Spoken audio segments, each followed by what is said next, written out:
అందరికీ నమస్తే. నేనేమంటున్నంటే ఇవాళ మనము కలియుగంలో ఉన్నాం.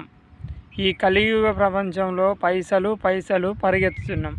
ఈ పైసల కోసం పచ్చని భూములు పాడు చేసి మొత్తం చెడదెంగి కుంటలు కుంటలు నేలమట్టం చేసేసి సమానం చేసేసి ఇలా మనం భవనాలు బిల్డింగులు లేపేసి కడుతున్నాం. అదే భవనాలు ఇవాళ మనం కట్టడం వలన కుంటలు ఇవన్నీ పోయి పచ్చని ప్రకృతిని విడిచిపెట్టి మనం పచ్చనోటు కోసం పరిగెత్తుతున్నాం. ఈ పచ్చనోటు కోసం ఇవాళ రియల్ ఎస్టేట్ వ్యాపారం అని రకరకాలుగా వ్యాపారాలు చేస్తున్నాం. ఇవాళ డబ్బుల కోసం ఏదేదో చేస్తున్నాం.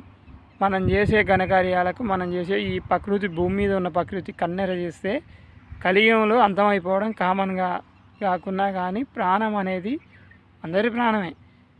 కానీ ఈ ప్రాణంలో కొన్ని గ్రామాలు నీలమట్టమై కొట్టుకపోతున్నాయి.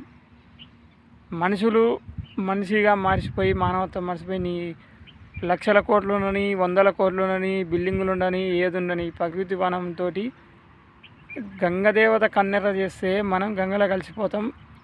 ఇవాళ అంటే అనొచ్చు కానీ ఇవాళ మనకు తిండి లేదు, నీళ్ళు తాగడానికి ఏవి దొరకట్లేవు. కొన్ని జిల్లాలుగా కొన్ని ఉన్నాయి. ఈ భారతదేశంలో 29 రాష్ట్రాల పరిస్థితి. కొన్ని రాష్ట్రాల అయోమయంలో పడిపోయినారు ప్రజలు.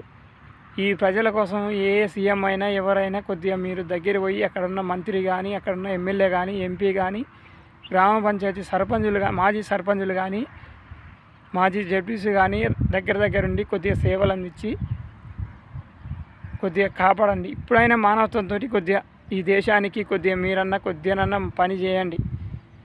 ఒక కలెక్టర్ కానీ ఒక ఎస్పీ కానీ ఒక